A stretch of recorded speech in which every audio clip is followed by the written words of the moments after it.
Renungan Harian Katolik, Rabu 11 Februari tahun 2026. Kualitas hati, sebab dari hati orang, timbul segala pikiran jahat, pencabulan, pencurian, pembunuhan, perzinahan, keserakahan, kejahatan, kelicikan, hawa nafsu, iri hati, hujat, kesombongan, kebebalan. Semua hal-hal jahat ini timbul dari dalam dan menajiskan. Markus bab 7 ayat 21-23. Saudara-saudara, Yesus mengingatkan bahwa yang menajiskan manusia bukanlah apa yang masuk dari, melainkan apa yang keluar dari hati. Dari hati yang tidak dijaga dapat lahir berbagai bentuk kejahatan, seperti iri hati, fitnah, kesombongan, bahkan kekerasan. Maka pemurnian hati menjadi inti dari kesembuhan sejati, bukan hanya jasmani, melainkan juga rohani dan sosial. Kita tahu bahwa banyak sekali aturan, norma dan adat istiadat yang mengikat seseorang, entah dalam kehidupan bermasyarakat maupun dalam hidup beragama. Keliru kalau kita dengan sengaja melanggar semuanya itu, karena aturan yang ada dapat membawa seseorang pada kebaikan. Namun, tidak tepat pula kalau rumusan aturan itu kita belah mati-matian. Jikalau tidak membawa kebaikan hidup, orang-orang Farisi dan ahli Taurat hanya mementingkan aturan atau adat istiadat tanpa mengetahui makna yang terkandung di dalamnya. Karena itu mereka tampil sebagai penjaga aturan, sementara hati mereka jauh dari aturan. Aturan dan adat istiadat Yahudi sebenarnya mengarah seseorang untuk semakin baik, semakin suci dan setia pada Allah.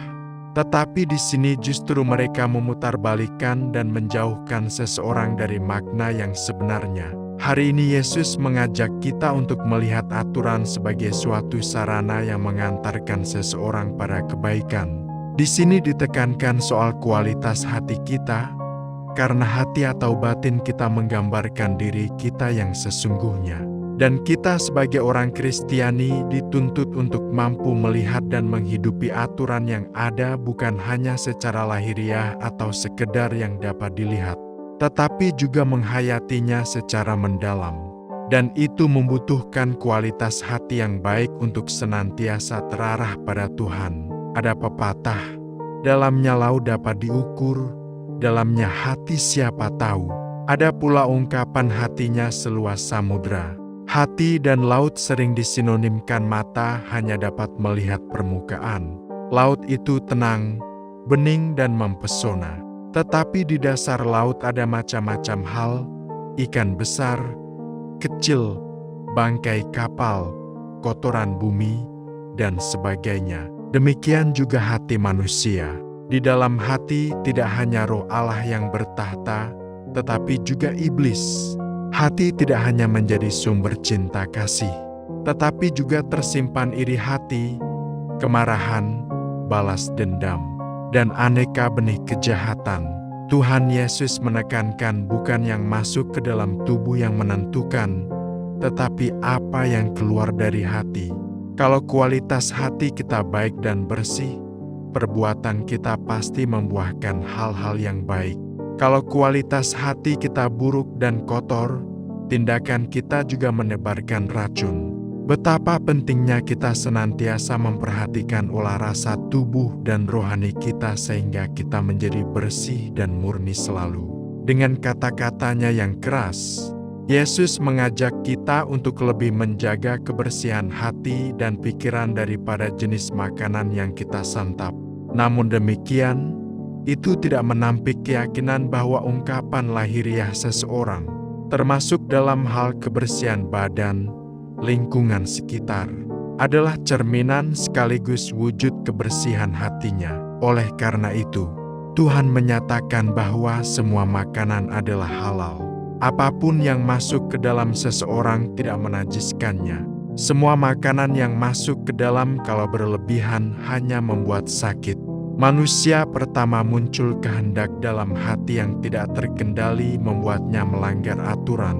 Segala sesuatu yang tersimpan dalam hati seperti kemarahan, dengki, kesombongan, dendam, kebebalan, merendahkan orang lain dengan mengatakan najis, haram, kafir.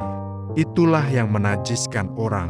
Sabda Tuhan itu mengingatkan setiap orang agar lebih menyadari dan sekaligus berhati-hati atas kata-kata yang keluar dari mulut dan tindakan yang muncul dari dorongan pikiran dan hati, supaya terhindar dari kejahatan yang mengotori diri kita. Selain itu, setiap orang mesti melihat dengan cermat dan berhati-hati terhadap penipuan dan kejahatan.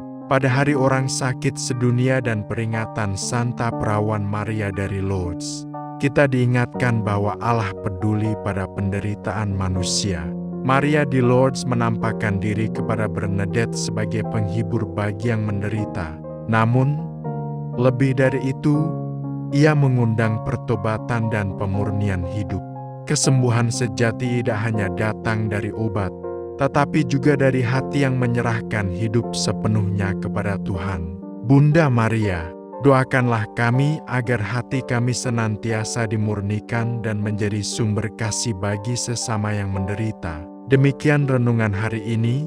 Selamat beraktivitas. Semoga semuanya lancar, sukses, serta selamat. Tuhan memberkati.